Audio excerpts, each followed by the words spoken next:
Este é o Conexão Futura aqui na tela do seu canal Futura e confira também o nosso site futura.org.br/Conexão Futura. E aprendemos na escola que as caravelas portuguesas aportaram no que hoje chamamos de Brasil em 22 de abril de 1500, comandadas por Pedro Álvares Cabral.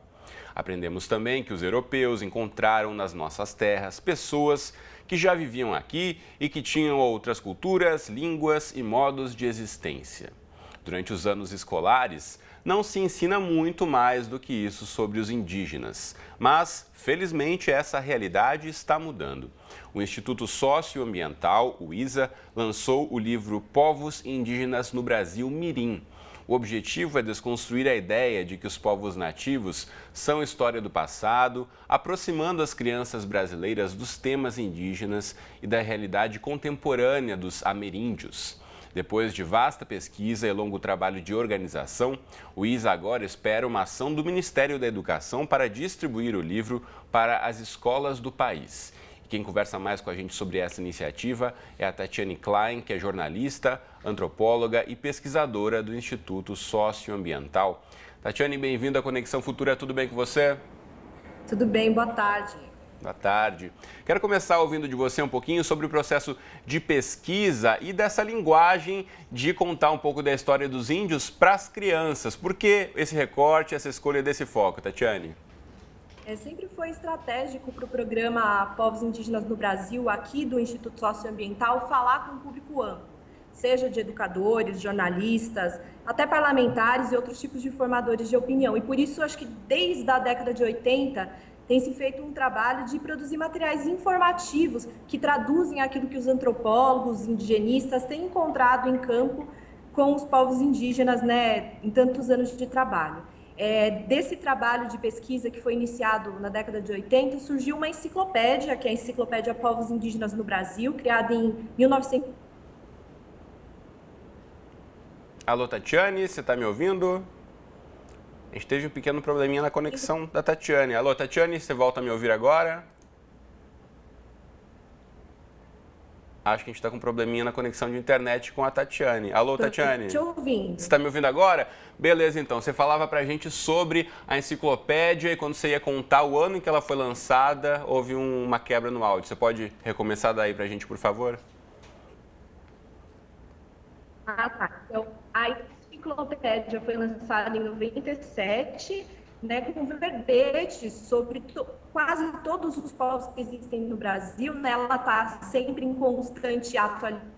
Alterou a LDB no Brasil para permitir a inclusão de conteúdo sobre povos indígenas nos currículos escolares. Então, o Instituto viu como uma oportunidade para lançar um site Povos Indígenas no Brasil Mirim e traduzir para uma linguagem para o público infanto-juvenil e oferecer ferramentas para que os professores levassem isso para a sala de aula. E aí, no ano de 2014, com o lançamento desse edital do Ministério da Educação para compor os acervos de bibliotecas escolares, a gente viu uma outra oportunidade de lançar isso no formato de livro, sendo um recurso pedagógico a mais, além do site. É o site, com a diferença de não ter a interatividade, mas tem a facilidade de poder ser consultado pelas crianças, bibliotecários, professores, nas unidades, inclusive, em que não chega a internet. Pois é, Tatiane, você mencionou a questão da legislação, a gente sabe aí da lei... Alô, Tatiane, você está me ouvindo? A gente vai tentar fazer o contato com a Tatiane pelo telefone. Enquanto isso, eu aproveito e mostro para você de casa o site, onde você pode já acessar, caso não tenha o livro impresso aí próximo de você. Aqui o site você acessa, que é pibmirim.socioambiental.org, e aí você pode aqui encontrar todo esse material disponível a partir da pesquisa do Instituto Socioambiental. Tem inclusive aqui antes de Cabral, quem são os índios, onde estão, como vivem, línguas e muito mais sobre a realidade dos indígenas no Brasil hoje, não somente sobre a história, que a gente sabe que já foi muito bem pesquisada, mas que sempre pode ser contada de outras formas, e aqui você pode encontrar no site muitas outras informações sobre o dia a dia aí e a vida dos indígenas no Brasil hoje. Vamos aceitar aqui a chamada da Tatiane, ver se a gente consegue falar com ela novamente pelo Skype. Alô, Tatiane, você volta a me ouvir agora? Estou ouvindo agora, desculpa. Então beleza. Enquanto a gente refazia a conexão aqui, eu estava mostrando para o nosso público o site, onde na verdade tem boa parte do material que também está disponível no livro, né? Então, quem não tem o livro impresso em mãos pode acessar esse conteúdo de qualquer parte do mundo.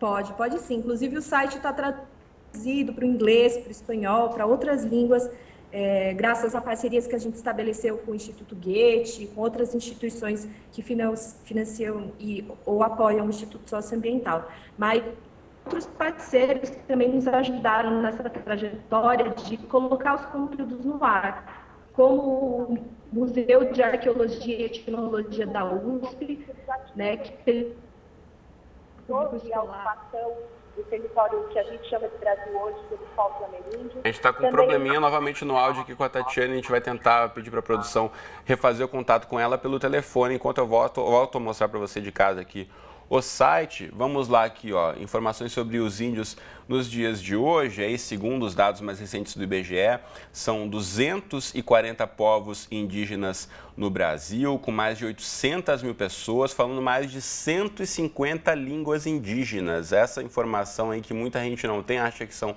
poucas línguas, na verdade eles têm uma série de linguagens próprias aí, e vários estudos indicando que no século 7 havia aí entre 2 e 4 milhões de índios pertencendo a mais de 1.000 povos, ou seja, a diferença é muito grande em relação aos dias de hoje. Tatiane, agora a gente fala pelo telefone, você me ouve melhor? Ouço melhor. Eu estava ouvindo, acho que vocês não estavam ouvindo. A gente estava sem o seu retorno do áudio, mas para a gente continuar aqui o nosso bate-papo, eu continuo ilustrando aqui a nossa conversa, mostrando o site Mirim Povos Indígenas do Brasil. Eu quero ouvir de você em relação à questão da legislação. Já mencionamos aqui que há a lei que era 10.639, que obrigava a inclusão de histórias sobre povos africanos nas escolas. A lei foi refeita para incluir também os povos indígenas. Agora, de fato, o que muitos professores dizem é que falta muitas vezes um material didático. Então, esse material que vocês organizaram vai servir para preencher aí essa lacuna, muitas vezes, entre a vontade do professor de ensinar a história indígena e, de fato, ter um material adequado para a criançada, né?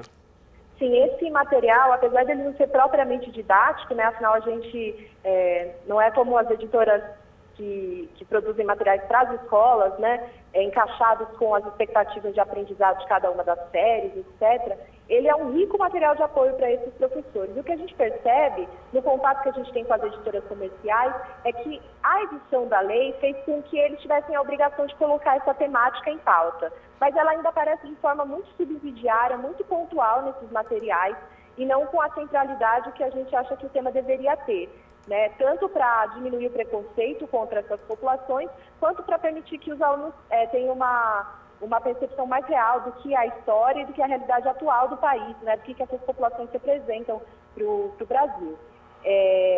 E a gente espera também, com esse material, sensibilizar não só os professores, mas as secretarias de educação, né, os gestores públicos, que apesar de a gente saber que já fizeram iniciativas no sentido de colocar esse tema em pauta, a gente avalia que elas ainda são poucas. Então, hoje o livro está à venda, né, no site do ISA, com um desconto para professores, mas a gente espera que o edital do MEC de distribuição para as bibliotecas escolares saia logo, para que esse livro chegue a um número maior de crianças e um número maior de professores.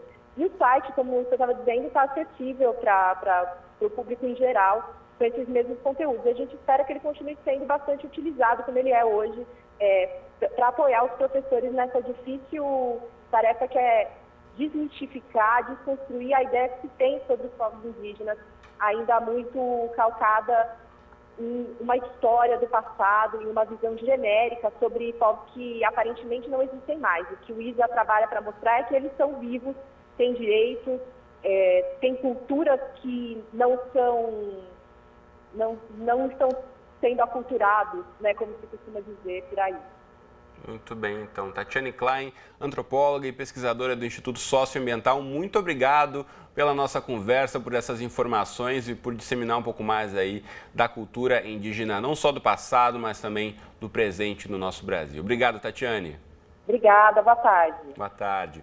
E mostro de novo aqui para você, eu estava viajando aqui pelo site, você acessando aí o pibmirim.socioambiental.org, tem inclusive uma seção de jogos aqui muito interessante para a garotada, que vai apresentando uma série de questões relacionadas ao dia a dia, às aldeias e casas, plantas do Xingu, pescaria e muitas outras tradições aí da cultura indígena, das culturas indígenas, na verdade. Então, não deixe de acessar esse site, seja você educador, pai, mãe, criança, adolescente, está aqui o site para todo mundo. É importante todos conhecerem mais sobre essa história. E na próxima entrada do Conexão Futura, a gente volta aqui falando sobre o uso de álcool e outras drogas por crianças e adolescentes. Estudos indicam que o organismo dos jovens é mais vulnerável que o dos adultos, podendo piorar os efeitos dessas substâncias e provocar dependência. Então não perca esse bate-papo, a gente volta daqui a pouquinho com mais Conexão Futura. Até já!